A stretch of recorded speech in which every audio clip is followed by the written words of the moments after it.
Rahasia Israel tidak bisa dikalahkan itu sudah ada dalam Alkitab. Apa yang terjadi hari-hari ini bukan tiba-tiba terjadi. Semua telah dinubuatkan, sekaligus mengingatkan kita bahwa Alkitab kita itu buku yang luar biasa, terlalu dahsyat.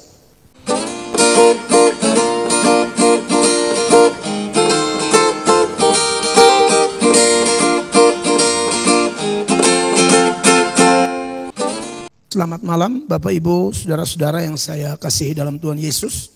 Salam jumpa bersama saya Pendeta Mel Atok dan tim dalam live kita malam ini. Topik yang spesial yaitu rahasia Israel tidak bisa dikalahkan itu sudah ada dalam Alkitab. Apa yang terjadi hari-hari ini bukan tiba-tiba terjadi. Semua telah dinubuatkan, sekaligus mengingatkan kita bahwa Alkitab kita itu buku yang luar biasa, terlalu dahsyat. Ya, dan sekaligus mengingatkan bahwa segala sesuatu yang terjadi di hidup kita itu telah dinubuatkan oleh Tuhan.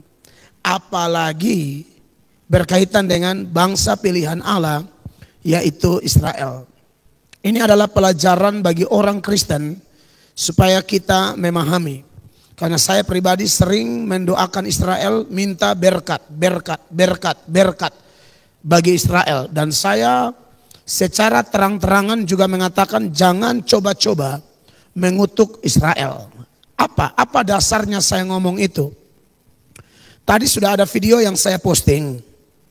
Ada orang bakar bendera Israel, lalu kemudian api dari bendera itu membakar dia. Ya, saya tidak tahu video utuhnya, tapi saya berharap dia selamat. Tapi mengingat tidak ada sesuatu yang terjadi kebetulan, maka api dari bendera yang buruh dia pun saya yakin tidak kebetulan.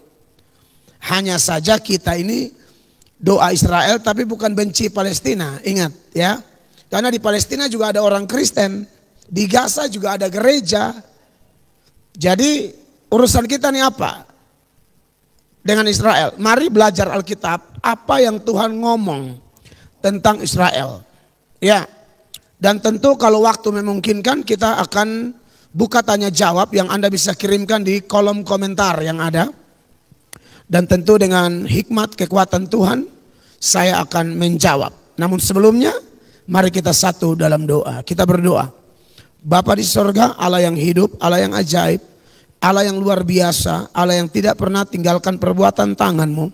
Malam ini hamba bersama tim siap melayani, menyampaikan firman-Mu tentang umat-Mu Israel. Dan kami juga akan belajar hal-hal penting yang bisa kami pakai di dalam hidup kami supaya kami tidak salah ucap, salah langkah, apalagi berurusan dengan Israel. Ampuni dosa kami sebab kami pun tidak layak Tuhan. Penuhilah kami dengan Roh Kudus, baik yang melayani maupun yang dilayani. Demi nama Tuhan Yesus, kami berdoa dan bersyukur. Haleluya, amin. Saudara yang diberkati oleh Tuhan Yesus Kristus, seperti yang saya katakan bahwa apa yang terjadi hari-hari ini di sekitar kita, apalagi seputaran Israel, saudara-saudara, itu adalah sesuatu yang sudah dinubuatkan, bukan sesuatu yang kebetulan. Apatah lagi kita berurusan dengan bangsa yang namanya Israel. Alkitab adalah firman-Nya Allah yang sempurna. Tidak ada satu bagian pun yang diberikan kebetulan. Semua betul-betul diilhamkan oleh Roh Kudus. Makanya dalam 2 Timotius 3 ayat 16 kita diingatkan ayat ini ya, kalau bisa baca dari ayat 15 supaya kita tahu bahwa yang dibahas di sini adalah kitab suci. Silakan. Ingatlah juga bahwa dari kecil engkau sudah mengenal kitab suci. Amin. Yang dapat memberi hikmat kepadamu dan menuntun engkau kepada keselamatan oleh iman kepada Kristus Yesus. Terus, segala tulisan yang diilhamkan Allah memang bermanfaat untuk mengajar, untuk menyatakan kesalahan, untuk memperbaiki kelakuan, dan untuk mendidik orang dalam kebenaran. Iya, jadi yang saya persoalkan di bagian awal dari ayat 16 ini, segala tulisan itu diilhamkan Allah. Dan tidak ada satu nubuat pun di dalam Alkitab yang dibicarakan lalu yang bicara atau yang menulis yang bernubuat asal-asalan. Tidak ada. Semua betul-betul dengan dorongan Roh Kudus. 2 Petrus 1 ayat 20 dan 21, silakan. Yang terutama harus kamu ketahui, ialah bahwa nubuat-nubuat dalam kitab suci tidak boleh ditafsirkan menurut kehendak sendiri. Sebab tidak pernah nubuat dihasilkan oleh kehendak manusia, tetapi oleh dorongan Roh Kudus, orang-orang berbicara atas nama Allah. Iya, jadi saudara-saudara, oleh dorongan Roh Kudus, orang-orang berbicara atas nama Allah. Sebelum saya lanjut, saya mau tanya, apakah suara saya bisa didengar dengan baik ya? Oke. Ini sangat penting kalau live topik-topik apapun, apalagi yang malam ini penting banget. Jadi saya berharap suaranya jelas ya. Saudara, mari kita lanjut. Karena tidak ada orang bicara sembarangan, tapi semua oleh dorongan Roh Kudus. Artinya Allah yang bicara melalui juru bicaranya para nabi. Ya. Peperangan-peperangan yang dialami oleh Israel atau bencana-bencana yang dialami oleh Israel itu tidak kebetulan dan pasti Tuhan pakai nabi-nabinya. Amos pasal 3 ayat 6 dan 7 misalnya dikatakan demikian. Adakah sangkakala ditiup di suatu kota dan orang-orang tidak gemetar? Betul. Adakah terjadi malapetaka di suatu kota dan Tuhan tidak melakukannya? Jadi peperangan-peperangan yang dialami Israel, saya yakin itu ada dalam rencana Allah. Ayatnya yang ke-7 mengatakan begini. Sungguh Tuhan Allah tidak berbuat sesuatu tanpa menyatakan keputusannya kepada hamba-hambanya para nabi. Garis bawahi kalimat ini. Tuhan Allah tidak berbuat sesuatu tanpa menyatakan keputusannya kepada hamba-hambanya para nabi. Jadi dikaitkan dengan Petrus tadi, Amos, semua selaras. Bahwa orang kalau bicara atas nama Tuhan, itu pasti karena dorongan dari Allah sendiri. Allah bisa bicara langsung. Tetapi ayat ini mengatakan Allah tidak akan berbuat sesuatu tanpa menyatakan keputusannya kepada hamba-hambanya para nabi. Nah, mari secara spesifik supaya tidak keluar dari tema. Sekarang tentang Israel. Mulai dari Tuhan menjanjikan tanah perjanjian. Bapak Ibu sudah tahu ya, datanya terlalu banyak. Tuhan janji mulai dari Abraham, saudara-saudara. Ya, lalu turun kepada Ishak, turun kepada Yakub. Dan seterusnya dan seterusnya. Itu semua benar-benar janji Allah yang tidak mungkin meleset. Tapi mari kita maju lagi. Kita lihat bahwa Israel akhirnya melawan, tegar tengkuk. Dan konsekuensinya ialah Allah membuat mereka tersebar di berbagai negara. Di Amerika ada orang Yahudi, di Eropa ada orang Yahudi, ya. Di Asia ada orang Yahudi, di Afrika ada orang Yahudi. Bahkan kabarnya di Indonesia, di beberapa suku ada orang Yahudi, beberapa artis berdarah Yahudi. Saudara tahu kenapa bangsa Israel bisa tersebar di semua tempat? Itu sudah dinubuatkan jauh-jauh hari oleh hamba Tuhan, dalam hal ini Musa, saudara-saudara. Dalam Ulangan pasal 28 mulai ayat 63, saudara perhatikan ya. Ulangan pasal 28 mulai ayat 63. Dikatakan demikian. Seperti Tuhan bergirang karena kamu untuk berbuat baik kepadamu dan membuat kamu banyak. Demikianlah Tuhan akan bergirang karena kamu untuk membinasakan dan memunahkan kamu. Dan kamu akan dicabut dari tanah kemana engkau pergi untuk mendudukinya. Saudara lihat, kamu akan dicabut dari tanah kemana engkau pergi untuk mendudukinya. Maka kita tahu sejarah Israel itu mereka menyebar ke seluruh negeri. Nanti kita bahas sampai mereka pulang kembali ke Palestina. Negara sekarang Israel yang lagi kacau-kacau ini, itu sudah ada semua dalam Alkitab. Jadi saudara jangan sampai lewatkan materi ini. Ya, ayat 64. Tuhan akan menyerahkan engkau ke antara segala bangsa dari ujung bumi ke ujung bumi. Saudara lihat, makanya di semua tempat mereka ada. Kemudian, di sanalah engkau akan beribadah kepada Allah lain yang tidak dikenal olehmu ataupun oleh nenek moyangmu, yakni kepada kayu dan batu. Terus, engkau tidak akan mendapat ketentraman di antara bangsa-bangsa itu, dan tidak akan ada tempat berjejak bagi telapak kakimu. Iya. Tuhan akan memberikan di sana kepadamu hati yang gelisah, mata yang penuh rindu, dan jiwa yang merana. Terus. Hidupmu akan terkatung-katung, siang dan malam engkau akan terkejut dan khawatir akan hidupmu. Nah, makanya saudara lihat ya, sejarah ketika Israel ada di negeri orang, pembantaian terhadap orang Yahudi itu di mana-mana. Zaman Hitler saja itu mungkin 6 jutaan orang Yahudi dibantai. Itu semua sebenarnya sudah ada dalam nubuatan ini, bahwa mereka akan sengsara. Tetapi saudara, setiap apa yang mereka alami, sampai peperangan, penindasan yang mereka alami, Tuhan janji Tuhan akan bawa pulang mereka kembali ke negeri mereka. Makanya kita tahu bahwa di zaman Israel modern, ketika ada seruan untuk Israel merdeka, mencari tempat, akhirnya mereka kembalilah ke Israel yang sekarang ini, saudara-saudara. Dan itu pun Tuhan sudah berjanji. Bukan hanya Tuhan bilang bagaimana mereka disebarkan atau menyebar dari ujung bumi yang satu ke ujung bumi yang lain, sampai di semua negara ada orang Yahudi. Tapi Allah juga berjanji mereka akan pulang kembali. Dan nanti apa yang akan terjadi setelah mereka pulang kembali, itu sudah ada. Mari kita lihat Yeremia pasal 16 ayat 15. Melainkan demi Tuhan yang hidup, yang menuntun orang Israel keluar dari tanah utara dan dari segala negeri kemana ia telah mencerai-beraikan mereka. Sebab aku akan membawa mereka pulang ke tanah yang telah kuberikan kepada nenek moyang mereka. Anda lihat, karena mereka nakal, namanya Tuhan itu kan suci, dia kasih tapi dia suci.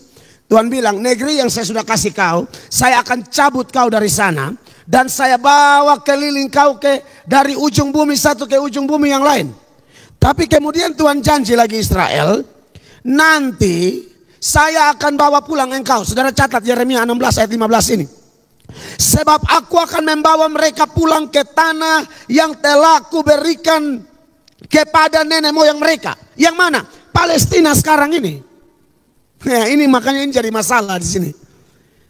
Tapi saudara-saudara, ini memang firman Allah, ini rencana Allah. Bandingkan juga tentang kepulangan mereka ini dalam Yehezkiel pasal 11 ayat 16 dan 17 ya. Oleh sebab itu katakanlah, beginilah firman Tuhan Allah. Ya.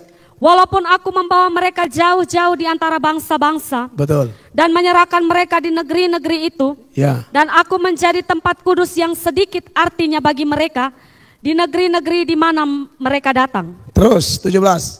Oleh sebab itu katakanlah, beginilah firman Tuhan Allah. Amin. Aku akan menghimpunkan kamu dari bangsa-bangsa dan mengumpulkan kamu dari negeri-negeri di mana kamu berserak, dan aku akan memberikan kamu tanah Israel. Saudara, makanya ini yang kenapa kemudian mereka pulang kembali. Kan itu ada sejarahnya. 1948 itu kan mereka merdeka. Itu karena apa yang dinubuatkan di dalam Yeremia, Yehezkiel tergenapi. Ini benar, Tuhan sudah janji. Kita lihat lagi Yehezkiel 34 ayat 13.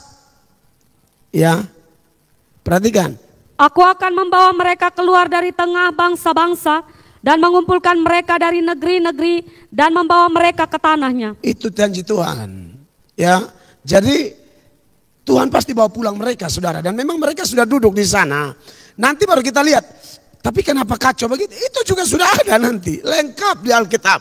Makanya saudara yang tidak baca Alkitab rugi besar. Alkitab kita ini ngomong semua, apalagi tentang Israel, itu memang sorotan khusus. Ayo kita pindah ke Yehezkiel. Tadi Yehezkiel 34 ayat 13 ya. Yehezkiel 36 ayat 24. Perhatikan. Aku akan menjemput kamu dari antara bangsa-bangsa, ya, dan mengumpulkan kamu dari semua negeri, dan akan membawa kamu kembali ke tanahmu. Sudah lihat, akan membawa kamu kembali ke tanahmu. Tanah yang mana? Yang Tuhan janji kepada Abraham, Ishak, Yakub. Tanah yang mana? Yang ketika mereka nakal, mereka melawan aturan Allah, Allah bilang aku cabut engkau, aku bawa kau kemana-mana. Tapi Tuhan bilang, aduh, kalau di negeri lain mereka puji Tuhan kurang mantap, harus kembali ke tanah itu. Tuhan bawa kembali lagi. Makanya Israel merdeka. Jadi semua bencana kepelikan yang dialami oleh Israel di dalam sepanjang sejarah Israel sampai hari ini, mari. Makanya kenapa saya bilang jangan kutuk Israel, jangan kutuk Israel. Kita tidak kutuk Palestina, tapi kita juga tolong jangan kutuk Israel. Anda tahu Anda berurusan dengan siapa? Mari kita lanjut saudara-saudara. Tambah dulu Yeskiel 37 mulai ayat 21 sampai 25 lah cukup. Ya, perhatikan. Katakanlah kepadanya, beginilah firman Tuhan Allah. Ya. Sungguh aku menjemput orang Israel dari tengah bangsa-bangsa kemana mereka pergi. Amin. Aku akan mengumpulkan mereka dari segala penjuru dan akan membawa mereka ke tanah mereka. Saudara lihat ini. Berapa banyak nubuatan tentang ini. Tidak mungkin tidak terjadi. Dan sudah terjadi. Makanya mereka sudah ada di negara mereka sekarang. Itu sudah dinubuatkan. Lanjut. 22. Aku akan menjadikan mereka satu bangsa di tanah mereka. Ya. Di atas gunung-gunung Israel. Ya. Dan satu raja memerintah mereka seluruhnya. Ya. Mereka tidak lagi menjadi dua bangsa. Betul. Dan tidak lagi terbagi menjadi dua kerajaan. Dulu kan terbagi toh, saudara ingat sejarahnya ya. Zaman Salomo mulai nakal-nakal di dua raja-raja. Satu raja-raja 11 itu Tuhan bilang akan terbelah bagi dua. Terbagilah utara dan selatan. Utara 10 suku ibu kotanya Samaria. Selatan 2 suku ibu kotanya Yerusalem. Tapi Tuhan bilang nanti kalau saya bawa kembali tidak ada 2 kerajaan, satu saja. Makanya di Israel sekarang tidak ada yang namanya utara selatan, tidak ada. Israel raya. Tuhan yang ngomong. Saudara masih tidak percaya Alkitab ini buku luar biasa, terlalu luar biasa. 23. Mereka tidak lagi menajiskan dirinya dengan berhala-berhalanya, atau dewa-dewa mereka yang menjijikan, atau dengan semua pelanggaran mereka. Tetapi aku akan melepaskan mereka dari segala penyelewengan mereka, dengan mana mereka berbuat dosa, dan mentahirkan mereka, sehingga mereka akan menjadi umatku, dan aku akan menjadi Allahnya. Terus. Maka hambaku Daud akan menjadi rajanya, dan mereka semuanya akan mempunyai satu gembala. Mereka akan hidup menurut peraturan-peraturanku, dan melakukan ketetapan-ketetapanku dengan setia. Iya. Mereka akan tinggal di tanah yang kuberikan kepada hambaku Yakub. Iya, itu tanah mereka. Terus. Di mana nenek moyang mereka tinggal, ya mereka, anak-anak mereka maupun cucu cicit mereka akan tinggal di sana untuk selama-lamanya. Itu sudah. Dan hambaku Daud menjadi raja mereka untuk selama-lamanya. Jadi saudara lihat di sini ya. Ya, tentu Yeskiel dengan Raja Daud kan zaman berbeda. Tapi ini ungkapan bahwa dia harus jadi satu kerajaan, satu negara. Ya, tidak cukup data begitu banyak di Yeremia, Yeskiel. Tuhan pakai juga nabi lain lagi. Saudara lihat apa yang Amos bilang dalam Amos 9 ayat 14 dan 15. Dan ingat saudara, ingat yang di Amos ini begini. Kalau Tuhan sudah bawa pulang mereka, tidak akan ada orang yang bisa mencabut mereka. Sekalipun kehadiran mereka ini, Anda dengar, akan membuat pening semua negara-negara di sekeliling mereka. Akan membuat bangsa-bangsa bergabung lawan mereka. Dan itu kita sudah nonton sekarang. Ya. Tapi dengar, tidak mungkin tercabut dan tidak mungkin kalah. Mari kita lihat progres dari nubuatan tentang Israel ini. Mari. Fokus ya, ada minum-minum teh dulu di rumah tuh. Ini kita panas ini malam nih, haleluya. Ya. Amos 9 ayat 14. Aku akan memulihkan kembali umatku Israel. Yes. Mereka akan membangun kota-kota yang licin tandas dan mendiaminya. Mereka akan menanami kebun-kebun anggur dan minum anggurnya. Mereka akan membuat kebun-kebun buah-buahan dan makan buahnya. Ya. Maka aku akan menanam mereka di tanah mereka. Betul. Dan mereka tidak akan dicabut lagi dari tanah yang telah kuberikan kepada mereka. Tidak bisa. Firman Tuhan Allahmu. Tidak ada yang bisa mencabut mereka lagi dari tanah itu. Tidak akan bisa. Jadi saudara, makanya sia-sia. Mau rudal berapa ratus ribu dari Hamas sana, susah. Makanya orang tidak mengerti firman, mungkin asal bunyi. Tapi saya, tadi memang video yang saya buat tanggapi itu bendera. Saya lihat mungkin sudah, Anda mau nonton silahkan nonton itu. Tapi memang saya sudah janji bahwa malam ini saya akan buat satu live. Dan kita belajar lebih dalam tentang ungkapan-ungkapan dari para pendeta termasuk saya, jangan kutuk mereka. Di belakang mereka tuh Allah pencipta langit dan bumi. Saudara dengar ini. Ya, ini khusus buat orang Kristen. Di luar Kristen yang sudah bergabung ya, Anda mungkin bisa dapat informasi ini. Dan kalau sudah di sana tidak boleh, bahkan tidak ada yang bisa mencabut mereka lagi. Tetapi ini yang terjadi, yang kita lihat sejak Israel merdeka sampai hari ini, kan ada peperangan 6 hari, peperangan Gaza, peperangan sampai sekarang nih mungkin lagi berlangsung, rudal-rudal berterbangan ke Israel, atau Israel sedang terbangkan rudal ke Hamas dan lain sebagainya. Anda dengar, tidak ada orang yang bisa melawan Israel. Mereka boleh pening, mereka boleh bergabung lawan dia, tapi saudara lihat nanti api Tuhan itu ya menjilat ke kiri ke kanan. Mungkin api yang sekarang ya Tuhan pakai rudal-rudal Israel. Saudara melihat ayatnya, mari kita maju lagi. Zakaria pasal 12 mulai ayat 1 dahulu ya. Ucapan ilahi, firman Tuhan tentang Israel. Ya. Demikianlah firman Tuhan yang membentangkan langit dan yang meletakkan dasar bumi dan yang menciptakan roh dalam diri manusia. Saudara lihat di sini ya, ayat 1 dimulai dengan ucapan ilahi, firman Tuhan tentang Israel. Jadi ini saya tidak out of context ya, betul-betul firman Allah yang kita kutip. Tuhan ngomong apa tentang bangsa ini dan bangsa-bangsa di sekeliling Israel setelah mereka dibawa pulang, dan Tuhan bilang kamu tidak akan dicabut lagi dari situ, tidak akan. Sampai Tuhan Yesus kembali, tidak mungkin dicabut dari situ lagi. Tapi bagaimana? Yang kita lihat sekarang, orang sekeliling dia rese sekali. Dulu peperangan semua, 10 negara Arab bergabung. Mau Mesir, mau segala macam itu, Yordania, mau Syria, mau semua Irak, segala macam. Anda lihat di sana. Betul bahwa kehadiran mereka bikin pusing itu negara-negara sekeliling mereka. Ayat 2, perhatikan. Sesungguhnya aku membuat Yerusalem menjadi pasu yang menyebabkan segala bangsa di sekeliling menjadi pening.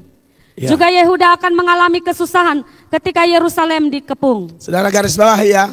Sesungguhnya aku membuat Yerusalem menjadi pasu yang menyebabkan segala bangsa di sekelilingnya menjadi pening. Pasu itu tentu apa? Saudara bertanya ya. Saya langsung komentari sebelum baca lanjut, karena dari terjemahan yang lain dari bahasa Indonesia sehari-hari dia bilang, aku akan membuat Yerusalem seperti piala berisi anggur, negeri-negeri tetangganya akan meminumnya dan terhuyung-huyung seperti orang mabuk.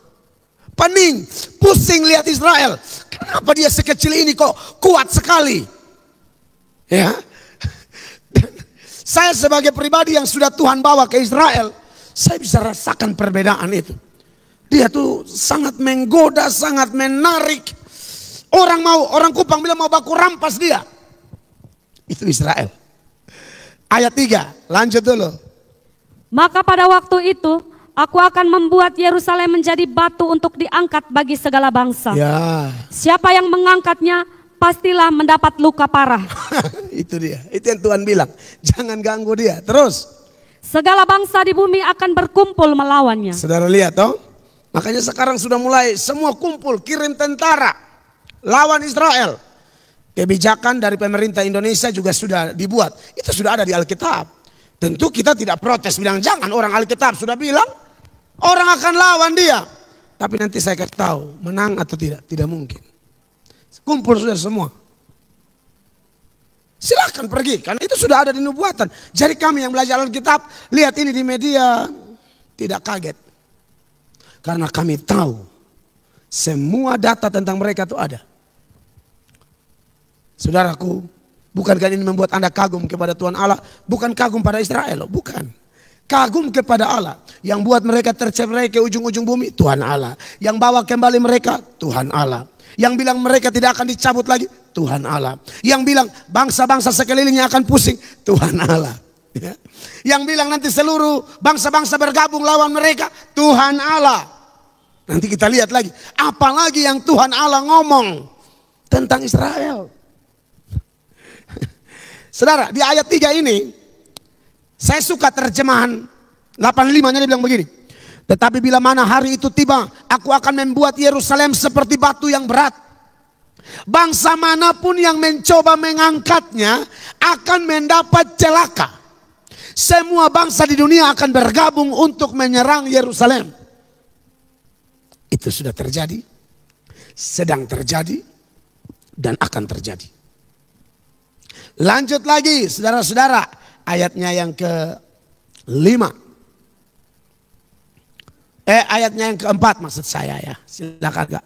Pada waktu itu demikianlah firman Tuhan, aku akan membuat segala kuda menjadi bingung, penunggangnya menjadi gila. Atas kaum Yehuda aku akan membuka mataku, tetapi segala kuda bangsa akan kubuat menjadi buta. Terus 6. Sesudah itu kaum-kaum di Yehuda akan berkata dalam hatinya, penduduk Yerusalem mempunyai kekuatan oleh karena Tuhan semesta alam Allah mereka. Pada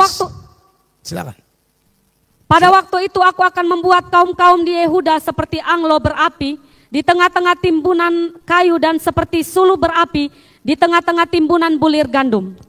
Api keduanya akan menjilat ke kanan dan ke kiri segala bangsa di sekeliling.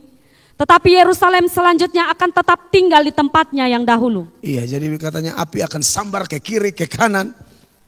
Saudara masih ragu kah? Nyata. Lanjut dulu sampai ayat 9 karena ini masih isi penuh nubuatan tentang mereka. Tuhan akan pertama-tama memberi kemenangan kepada kemah-kemah Yehuda supaya keluarga Daud dan penduduk Yerusalem jangan terlalu bermegah-megah terhadap Yehuda. Ya. Pada waktu itu Tuhan akan melindungi penduduk Yerusalem dan orang yang tersandung di antara mereka pada waktu itu akan menjadi seperti Daud dan keluarga Daud akan menjadi seperti Allah, seperti malaikat Tuhan yang mengepalai mereka. Ayat 9. Maka pada waktu itu aku berikhtiar untuk memunahkan segala bangsa yang menyerang Yerusalem. Itu yang saya takutkan. Soalnya dia sudah janji, Tuhan yang janji.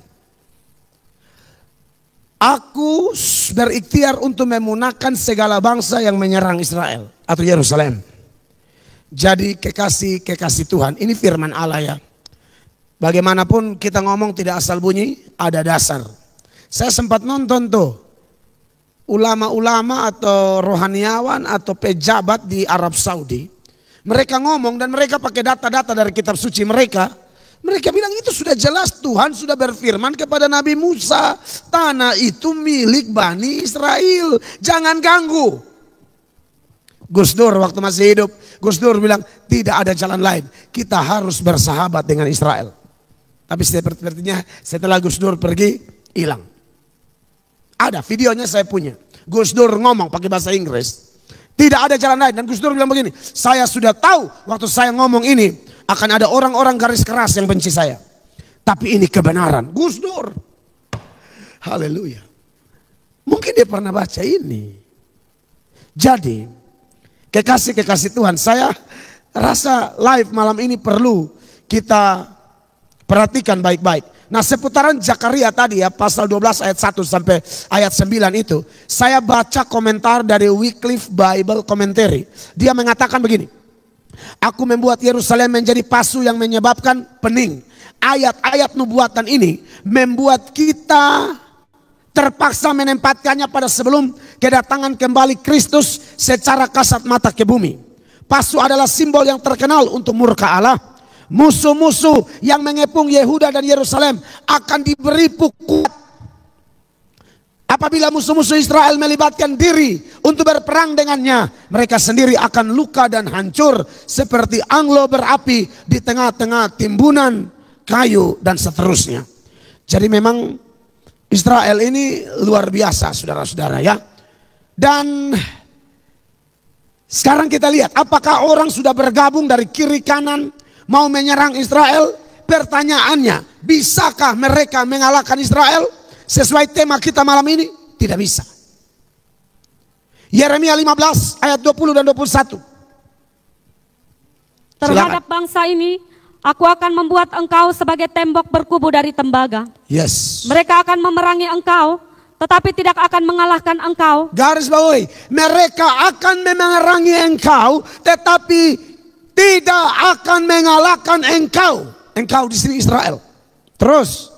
Sebab aku menyertai engkau untuk menyelamatkan dan melepaskan engkau, demikianlah firman Tuhan. Ayat 21. Aku akan melepaskan engkau dari tangan orang-orang jahat dan membebaskan engkau dari genggaman orang-orang lalim. Jadi kekasih-kekasih Allah, bahkan Tuhan berjanji seperti yang saya bilang, bahwa jangankan menyerang, menghina saja itu berat urusannya. Makanya waktu saya lihat itu video yang saya buat tadi, mungkin saudara juga sudah nonton, tidak kebetulan itu. Jadi makanya saya sarankan, saudara yang tidak tahu duduk berdiri, ya jangan kutuk Israel. Kalau buat kita sudah jelas ya, untuk Palestina pun kita tidak kutuk, tidak ada hak kita. Sebab firman Allah dengan jelas bilang soal balas membalas itu urusan Allah. Dan secara spesifik berurusan dengan Israel di dalam Yehezkiel 28 mulai ayat 24 sampai ayat 26, di dalam data ini jelas, bahkan menghina Israel pun Tuhan tidak mau. Tuhan akan menghukum, menjatuhkan hukuman kepada orang yang menghina Israel, saudara-saudara. Perhatikan, silakan. Dan tidak akan ada lagi bagi kaum Israel dari semua tetangganya yang menghina mereka, menjadi duri yang menusuk atau onak yang memedihkan. Terus. Dan mereka akan mengetahui bahwa akulah Tuhan Allah. Ya. Beginilah firman Tuhan Allah. Pada saat aku mengumpulkan kaum Israel dari tengah suku-suku bangsa, di mana mereka berserak, dan aku menunjukkan kekudusanku kepada mereka di hadapan bangsa-bangsa. Betul. Maka mereka akan diam di tanah mereka yang telah kuberikan kepada hambaku Yakub. Terus. Mereka akan diam di sana dengan aman tentram. Betul. Mereka akan membangun rumah dan membuat kebun anggur. Ya. Ya, mereka akan diam dengan aman tentram pada saat aku menjatuhkan hukuman atas semua tetangganya yang menghina mereka. Dan mereka akan mengetahui bahwa akulah Tuhan Allah mereka. Saudara, bukan saya yang ngomong. Kami cuma copy paste firman Sang Pencipta langit bumi yang telah memilih Israel menjadi milik kepunyaannya. Yang hina pun Tuhan hantam. Dia tidak mungkin tercabut lagi dari tanah itu. Makanya kalau ada demo, hapuskan Israel. Lu pikir ini tulisan di kertas pakai pensil, lalu penghapus kau hapus enak-enak. Jadi kalau Anda bilang mau hapus Israel, aduh, tidak bisa. Anda tabrak Pencipta langit dan bumi. Ya. Dan ada yang mau saya omong buat orang Kristen yang nonton malam ini ya. Saudara, kalau sudah lihat fakta-fakta ini, bahkan katakanlah dari Alkitab ya, Tuhan Yesus bilang tentang Israel, salah satu tanda zaman Yesus mau kembali, itu kalau Israel sudah mulai alami bencana-bencana. Katakanlah nubuatan khusus di dalam Matius 24 mulai ayat 1. Di sini nanti kita lihat ada beberapa penekanan bahwa ini Tuhan sudah mau kembali ini. Saudara, kalau ikuti pembagian-pembagian zaman ya. Dari awal zaman, dari Adam dia sampai di Abraham. Dari Abraham ke Daud. Lalu dari Daud sampai ke masa diam. Antara Maliaki dan Matius itu silent years. Dari masa diam lalu dia lari kepada zaman Tuhan Yesus, di mana dia lahir, melayani, disiksa, disalibkan, mati dan dikuburkan. Kemudian dia bangkit. Lalu ada kehancuran Yerusalem tahun 70 Masehi. Itu yang ada di Matius 24 dinubuatkan. Lalu kemudian dia maju kepada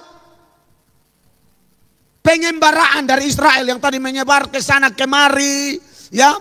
Kemudian dia pulang kembali dan terbentuknya negara baru. Berarti waktu yang sisa ini Tuhan sudah mau kembali. Dikit, pendek sekali. Untuk itu membuat kita paham dan berjaga-jaga. Mari kita bandingkan dulu dengan Matius 24. Mulai ayatnya yang pertama. Perhatikan, dikatakan demikian. Sesudah itu Yesus keluar dari bait Allah lalu pergi. Ya. Maka datanglah murid-muridnya dan menunjuk kepada bangunan-bangunan bait Allah. Terus? Ia berkata kepada mereka, kamu melihat semuanya itu? Aku berkata kepadamu, sesungguhnya tidak satu batu pun di sini akan dibiarkan terletak di atas batu yang lain. semuanya akan diruntuhkan. Ini bicara runtuhnya bait Allah. Nah, posisi bait Allah yang runtuh betul-betul tidak ada. Sampai sekarang lokasi itu berdirilah Masjid Al-Aqsa. Yesus sudah ngomong ini akan runtuh semua. Rata. Saudara lihat apa yang kebetulan? Tidak ada. Semua benar-benar dinubuatkan. Lalu dia lanjut di ayatnya yang ketiga.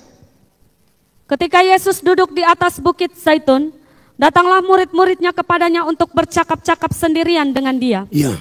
Kata mereka, katakanlah kepada kami, bila manakah itu akan terjadi, dan apakah tanda kedatanganmu dan tanda kesudahan dunia? Saudara lihat ya, ini kita lagi bicara apa yang dialami oleh Yerusalem, Israel, dikaitkan dengan tanda-tanda kiamat. Tanda-tanda kedatangan Yesus yang kedua. Murid-murid mulai tanya nih, katakanlah kepada kami, bila manakah itu atau kapan akan terjadi dan apakah tanda kedatanganmu dan tanda kesudahan dunia? Kita percaya Tuhan Yesus kembali. Kalau tidak salah mungkin orang Islam juga percaya kalau Nabi Isa kembali kiamat. Karena dia Imam Mahdi atau apalah begitu, saya kurang mengerti. Tapi kalau di Alkitab kita jelas gitu lah ya. Nah, apa tandanya? Langsung kita lompat ke ayat 15. Ayat 15 dari Matius 24, silakan Kak. Jadi apabila kamu melihat pembinasa keji berdiri di tempat kudus, ya, menurut firman yang disampaikan oleh Nabi Daniel, ya, para pembaca hendaklah memperhatikannya. Ya. Kemudian ayatnya yang ke langsung 32 coba. Para pembaca perhatikan ayat 32. Tariklah pelajaran dari perumpamaan tentang pohon ara. Ya. Apabila ranting-rantingnya melembut dan mulai bertunas, kamu tahu bahwa musim panas sudah dekat. Oke. 33. Demikian juga jika kamu melihat semuanya ini, ketahuilah bahwa waktunya sudah dekat, sudah di ambang pintu. Sampai di situ. Jadi saudara lihat ini ya. Kalau kita lihat persoalan berkaitan Israel, Tuhan ngomong di Matius 24 ini, satu batu pun tidak akan berdiri di atas batu yang lain. Rata tanah. Itu kapan? Waktu Jenderal Titus datang, itu kisah nyata, sejarah. Satu dunia yang belajar sejarah tahu. Jenderal Titus datang, lalu kasih rata sampai akar-akar. Lalu kemudian berjalannya waktu, dikuasai oleh Islam sempat, lalu bangunlah Masjid Al-Aqsa di situ. Itu lokasi persis bait Allah, itu sudah habis. Nah, Tuhan Yesus bilang begini, kalau kamu lihat itu semua, Tuhan Yesus bilang begini, itu sudah dekat. Sudah di ambang pintu. Itu tahun berapa? 70. Sekarang 2021 Tuhan izinkan kita lihat lagi fenomena ini. Masihkah Anda bermain-main dengan waktu? Jangan. Tuhan pasti kembali, saudara-saudaraku. Waktunya sudah dekat. Apa yang dialami oleh Israel tentu ada pelajaran-pelajaran penting. Di antaranya, yang pertama, bahwa semua yang tertulis di dalam Alkitab itu tidak kebetulan. Dalam Roma pasal 15 ayatnya yang keempat dikatakan demikian. Perhatikan. Sebab segala sesuatu yang ditulis dahulu, yes, telah ditulis untuk menjadi pelajaran bagi kita. Amin. Supaya kita teguh berpegang pada pengharapan, yes, oleh ketekunan dan penghiburan dari kitab suci. Jadi saudara-saudara, ini tidak ditulis kebetulan. Orang Kristen harus berpegang teguh kepada kitab suci.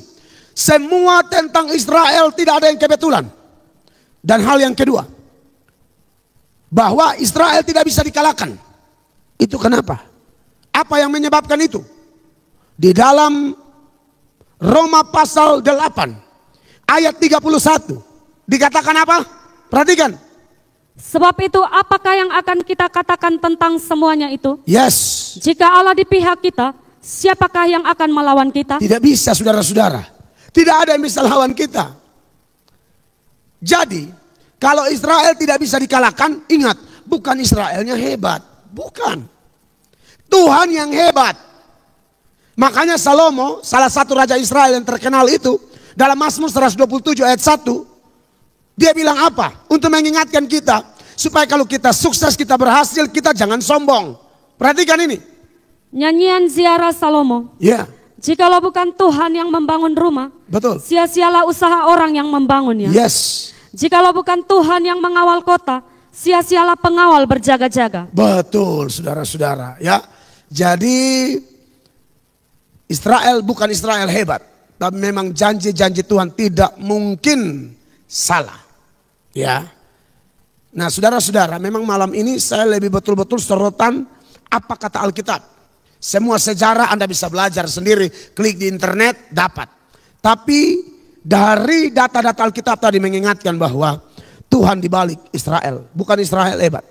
Ya, yang berikut, siapa yang bikin Israel, Tuhan akan hantam semua. Mengingatkan apa? Pembalasan adalah hak Tuhan. Roma pasal 12 ayat 19 berbunyi demikian. Perhatikan. Saudara-saudaraku yang kekasih, janganlah kamu sendiri menuntut pembalasan, tetapi berilah tempat kepada murka Allah. Betul. Sebab ada tertulis, pembalasan itu adalah hakku. Akulah yang akan menuntut pembalasan firman Tuhan. Jadi, saudara yang sudah mengerti, kita bukan dididik untuk bela Israel kayak kita saja yang mau berperang. Tidak usah. Tidak usah.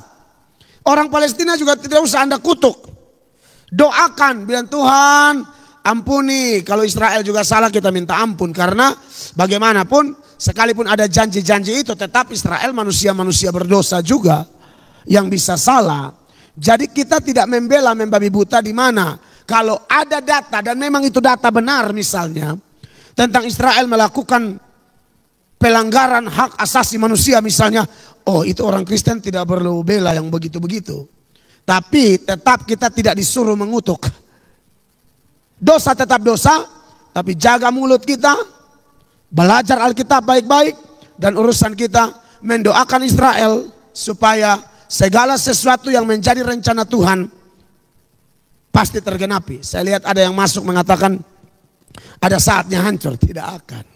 Kau mengigo tuh. Tidak bakalan. Coba kau susun orang dari kampungmu ke sana. Tidak bisa. Saatnya hancur dari Hong Kong. Saya ngomong ini karena saya terlalu percaya firman Allah. Dan Allah yang ini Allah satu-satunya Allah pencipta langit bumi. Dalam nama Tuhan Yesus. Semua data yang saya munculkan malam ini tidak ada satupun yang meleset. Ya. Jadi saudara-saudara tetap hormati. Dan yang berikut pelajaran pentingnya ialah siapkan dirimu orang percaya. Jangan kotori dirimu dengan dendam, balas jahat dengan jahat. Buat Anda yang Kristen di Indonesia, urus negara kita. Doakan Israel, doakan Indonesia. Doakan juga Palestina. Itulah peperangan rohani, bukan peperangan jasmani. Ya, oke, mungkin sudah ada pertanyaan. Saya beri kesempatan untuk kita jawab dulu pertanyaan-pertanyaan ya. Yang kalau bisa sesuai konteks saja ya. Silakan. Baik, pertanyaan yang pertama dari Maria Mainake. Ya, silakan Maria. Shalom Pak Pendeta. Shalom. Apakah 12 suku yang hilang itu sudah berkumpul? Terima kasih. Iya, sesuai data-data tadi memang Tuhan sudah kumpulkan ya.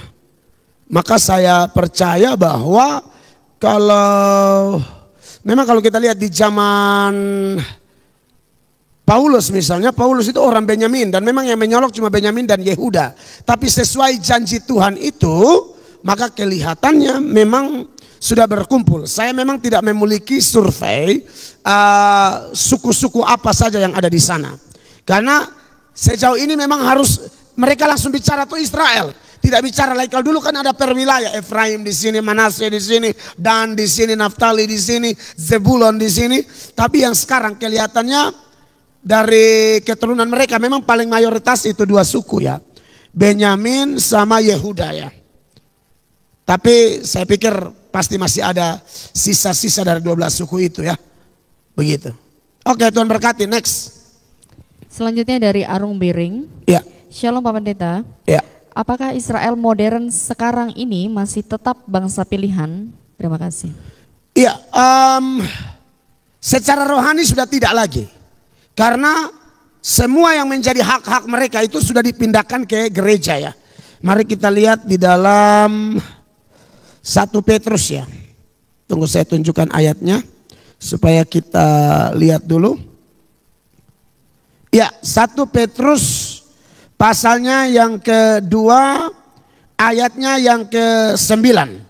Tapi sebelumnya saya minta kita lihat data yang lain dulu ya. Tentang Israel ini. Misalnya dalam Keluaran pasal 19 ayat 5 dan 6. Nanti baru kita lihat penggenapannya atau kaitannya dengan Petrus tadi. Perhatikan. Jadi sekarang jika kamu sungguh-sungguh mendengarkan firman-Ku dan berpegang pada perjanjian-Ku, maka kamu akan menjadi harta kesayangan-Ku sendiri dari antara segala bangsa, sebab Akulah yang empunya seluruh bumi. Ya. Terus 6. Kamu akan menjadi bagiku kerajaan imam dan bangsa yang kudus. Inilah semuanya firman yang harus kau katakan kepada orang Israel. Iya. Dan kemudian ini ternyata sudah dialihkan ya, karena Israel ini memang saudara tahu mereka menolak Yesus. Maka berkat kepada mereka itu dialihkan. Di dalam Yohanes 1 ayat 10 ada keterangan tentang penolakan itu. Perhatikan. Ia telah ada di dalam dunia dan dunia dijadikan olehnya, tetapi dunia tidak mengenalnya. Ayatnya yang ke-9 coba, tunggu saya lihat ayat 9, tunjukkan dulu saya lihat. 11 ayat 11, silakan.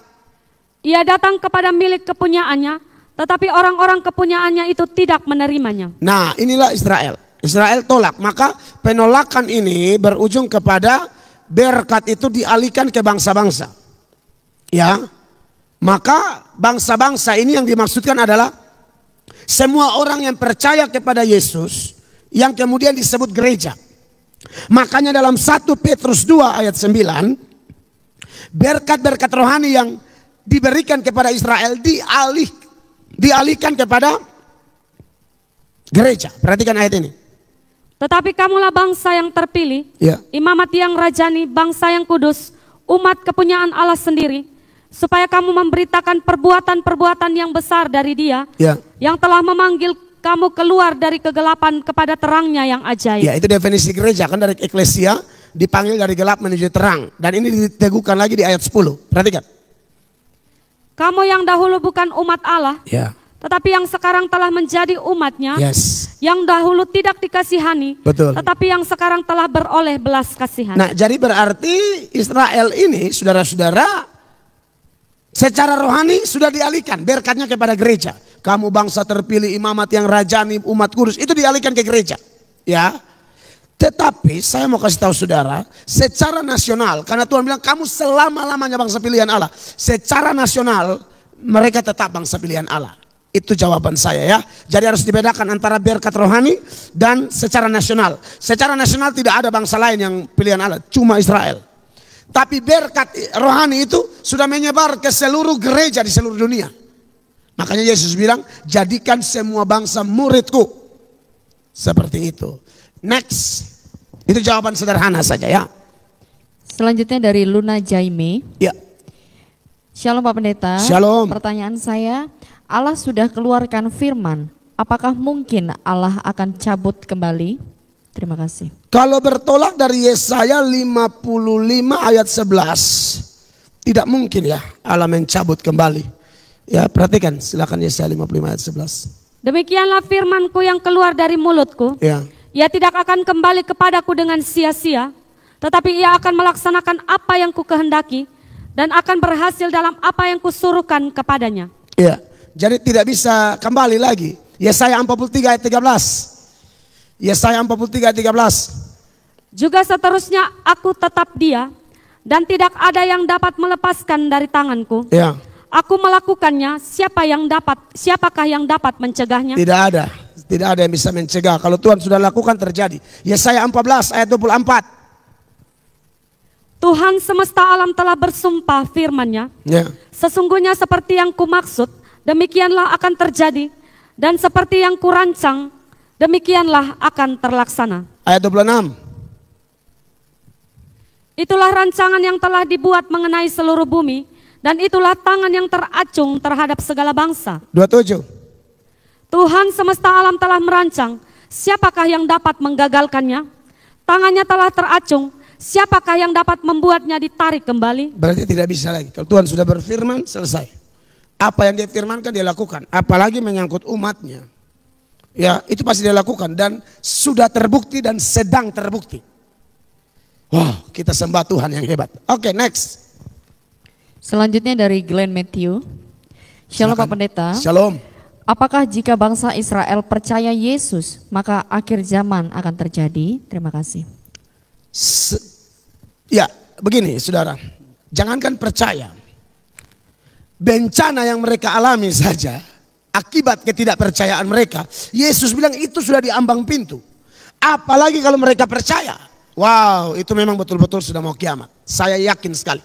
Hanya masalahnya kan Matius 24 ayat 36 itu, setelah Yesus menyampaikan semua tanda-tanda itu, Yesus beri penekanan ini. Perhatikan. Tetapi tentang hari dan saat itu, tidak seorang pun yang tahu. Ya. Malaikat-malaikat di sorga tidak, Ya. dan anak pun tidak, hanya Bapa sendiri. Ya, bagian ini kan berdekatan dengan nubuatan-nubuatan tadi tentang Yerusalem hancur. Tapi ujung-ujung Yesus bilang, pokoknya tidak ada yang tahu. Jadi maksud ayat ini ialah, kamu siap sedia saja. Tapi kalau Anda tanya, apakah sudah mau kiamat? Jangankan mereka percaya. Bencana yang terjadi karena ketidakpercayaan mereka saja sudah merujuk kepada kiamat yang semakin mendekat. Apatah lagi percaya, saya yakin itu lebih dekat lagi. Makanya kita kalau dengar ini, kita lihat nonton di berita, lalu kita tinjau menurut kitab suci, lebih baik bertobat. Bagi yang belum bertobat, semakin cinta Tuhan. Bagi yang sudah bertobat, itu penting. Next. Selanjutnya dari Lodi Narakaha. Ya, Lodi Narakaha, silakan saudara. Selamat malam Pak Pendeta. Malam. Mengapa Israel disebut umat pilihan Tuhan, tetapi kenapa bangsa Yahudi tidak mau percaya kalau Yesus itu Mesias, anak Allah yang hidup? Terima kasih. Iya, terlepas dari itu memang ada dalam skenario Allah, tapi memang kalau dari sudut orang Yahudi sendiri memang ada konsep kemesiasan yang salah di dalam mayoritas orang Israel. Ya. Bahkan konsep yang salah ini kelihatannya masih ada di pikiran rasul-rasul sekalipun. Makanya Anda lihat kan, waktu Yesus mau naik ke sorga, dalam Kisah pasal 1, ayat 6 dan 7 misalnya, kelihatan di sini bahwa mereka masih mau berpikir tentang Yesus itu adalah sosok, Mesias adalah sosok yang datang membebaskan mereka dari penjajahan bangsa-bangsa. Seperti dari Mesir ke Babel, Media Persia Yunani Romawi. Dan zaman ini, ayat ini pas Romawi berkuasa. Perhatikan, sedang jajah mereka. Maka bertanyalah mereka yang berkumpul di situ, Tuhan, maukah engkau pada masa ini memulihkan kerajaan bagi Israel? Lalu Tuhan jawab apa ayat 7? Jawabnya, engkau tidak perlu mengetahui masa dan waktu yang ditetapkan Bapa sendiri menurut kuasanya. Iya, jadi intinya bahwa konsep yang keliru tentang kemesiasan Kristus itu melekat di mayoritas orang Israel. Nah, nanti Petrus dan teman-teman disuruh tunggu di Yerusalem, hari Pentakosta Roh Kudus tercurah. Di situ baru mereka tahu, oh peperangan mereka ini rohani. Pemulihannya pun tidak hanya ruang lingkup Israel. Israel memang ada sorotan khusus. Tapi pemulihan itu besar-besaran. Bukan dari penjajahan bangsa ABC, tapi dari penjajahan dosa. Dan Yesus telah melakukannya tuntas di Golgota. Tugas rasul-rasul bahkan sampai gereja hari ini ialah beritakan Injil terus, beritakan Injil terus. Begitu ya. Silakan. Ya, tunggu dulu. Yang masuk di sini jangan gaduh dong, orang belajar malah gaduh lagi. Nyantai dong. Ayo silakan. Selanjutnya dari Yehuda Malihing. Yehuda Malihing. Ini orang Yehuda kayaknya. Bagaimana? Silakan Pak. Bagaimana kita menanggapi sebagai umat Kristen bahwa di Alkitab tertulis Israel umat pilihan dan menyikapinya, Pak Pendeta? Apakah kita balas dengan teladan Kristus, Pak Pendeta? Terima kasih. Betul, urusan kita kan kalau Tuhan bilang ada yang hina Israel saja Tuhan hantam, mendingan jangan hina. Jangan kutuk, doakan saja ya. Dan betul sekali Pak Yehuda, kita pakai teladan Kristus, mengampuni. Orang make Israel, kita sudah tahu dia lawan siapa. Dia lawan Tuhan Allah pencipta langit dan bumi. Jadi buat apa kita yang emosi gitu loh. Itu rugi. Mendingan berdoa dan yakin bahwa firman Allah tidak ada yang meleset. Begitu ya. Jadi ikut teladan Kristus ya. Seperti yang saya sudah sampaikan tadi, salah satu poin dari pelajaran malam ini, pembalasan adalah hak Tuhan. Ya, jangan kita sendiri yang menuntut balas. Urusan kita doakan, ampuni musuh. Ya, next, silakan. Selanjutnya dari perkumpulan ojek. Perkumpulan ojek, bagaimana perkumpulan ojek? Shalom Pak Pendeta. Apa hubungan Amerika Serikat dan Israel, apakah ada hubungan keluarga? Karena Amerika Serikat yang sangat mendukung Israel. Terima kasih. Iya, saya lihat memang faktor Kristennya itu. Kan itu agama mayoritas Kristen. Dan mereka kan tahu ayat-ayat yang tadi, saudaraku. Amerika itu berdiri rumusannya Alkitab. Ya, rumusannya Alkitab. Dan mereka selalu berdoa buat Yerusalem. Karena mereka tahu memberkati Yerusalem diberkati, kutuk dikutuk. Coba kita juga tahu itu kan. Saya pikir kita lebih aman sebenarnya. Makanya Amerika, Australia, pokoknya negara-negara mayoritas Kristen tuh, mereka tahu Alkitab, jangan cari hal gitu loh. Kalau hubungan keluarga begini ya, kalau kita lihat anak-anak Nuh, itu kan ada Sem, Ham, Yafet. Sem itu yang Asia, Ham itu yang Afrika, Yafet itu yang Eropa. Nah Eropa ini kan menyebar kemana-mana, termasuk di Amerika itu kan orang Eropa, Inggris sama Australia. Kalau di Amerika itu orang Inggris bertobat, yang di Australia ini yang Inggris nakal, yang dibuang ke Australia. Nah mereka ini Yafet, jadi mereka tahu bahwa Israel ini mereka saudara laki-laki, ya saudara. Kalau ikut Alkitab saudara, begitu ya. Kita ini kan anak-anak tetangga semua, lebih baik kita sudahlah. Kita juga saudara, kita kan Asia toh. Pasti kita dari itu 3 anak, sudah mau siapa lagi ya.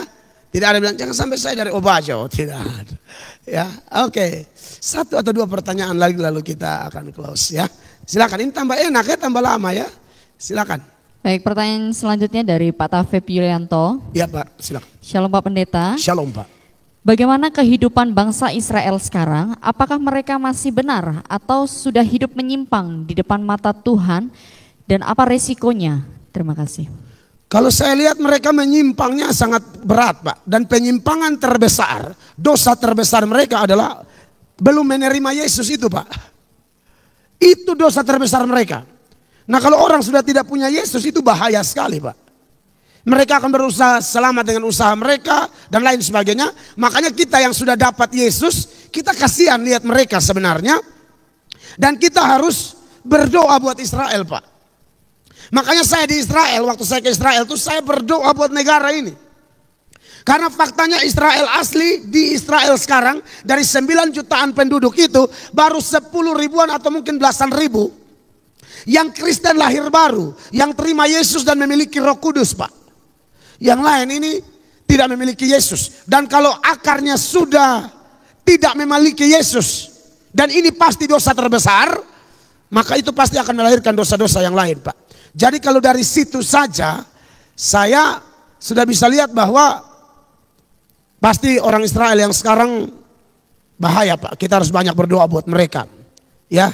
Dan ingat Pak, bahwa sekalipun begitu, tetap kita tidak punya hak mengutuk mereka.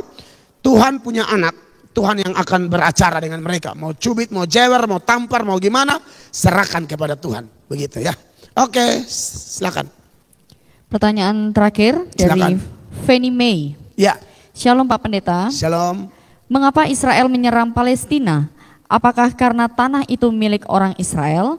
Apa itu cerita di Alkitab tanah Kanaan yang dijanjikan Tuhan untuk Abram? Terima kasih. Itu dia. Itu tanah Kanaan. Dan memang ada dorongan-dorongan sejarah, bahkan mungkin kitab suci juga yang membuat Israel melakukan agresi-agresi tersebut. Tapi duduk berdiri perkaranya seperti apa? Apakah Israel memulai dahulu atau Palestina memulai dahulu? Ini simpang siur. Kalau dari informasi yang kami dapat nonton dari orang Israel asli yang bisa bahasa Indonesia, mereka bilang Palestina yang cari hal dahulu. Kalau versi orang-orang yang pro Palestina lagi lain lagi. Nah, jadi intinya bahwa itu tanah mereka. Begitu, sesuai ayat-ayat tadi. Kanaan itu, ya itu sekarang tuh. Yerusalem Israel, ya. Jadi ya, kita berdoa saja dan persiapkan diri seperti yang saya bilang tadi ya. Mungkin hanya itu sampai di sini dulu malam ini. Nanti kami lihat perkembangan dari masukan-masukan Anda, kami akan live lagi dengan data-data yang lebih komplit sehingga lebih memberkati Anda semua. Mari kita berdoa. Bapa di sorga, segala puji hormat, sembah syukur, kemuliaan bagi Allah. Allah yang hidup, Allah yang ajaib, Allah yang luar biasa. Tuhan, hamba dan tim tidak sempurna dalam melakukan pelayanan malam ini. Oleh karena itu Allah yang sempurna, sempurnakanlah menjadi berkat bagi setiap orang. Ampuni kekurangan kelemahan kami sepanjang acara ini ya Bapa. Hamba berdoa buat semua saudara hamba yang mengikuti live ini. Tuhan, diberkatilah mereka semua. Dihapuskanlah segala kebencian, entah kepada Israel, entah kepada Palestina, tidak boleh ada dalam diri kami. Apalagi kami orang Indonesia. Kami tidak mau gara-gara Israel dan Palestina, lalu kami di Indonesia pun satu tidak menghargai yang lain. Kami tolak segala potensi-potensi perpecahan gara-gara hal ini. Dalam nama Yesus. Dan Tuhan, kami terus berdoa, kehendak-Mu yang terbaik bagi Israel dan Palestina. Tolong Israel, berkati Israel, juga kami minta tolong Tuhan, bela Palestina, selamatkan Palestina, karena di Palestina pun ada orang-orang percaya yang telah menerima Tuhan Yesus Kristus. Oleh karena itu Tuhan, konflik ini kami serahkan dalam tangan Tuhan, dan kami mohon damai buat Indonesia, berkat buat negara-negara yang ada di sekeliling Israel juga.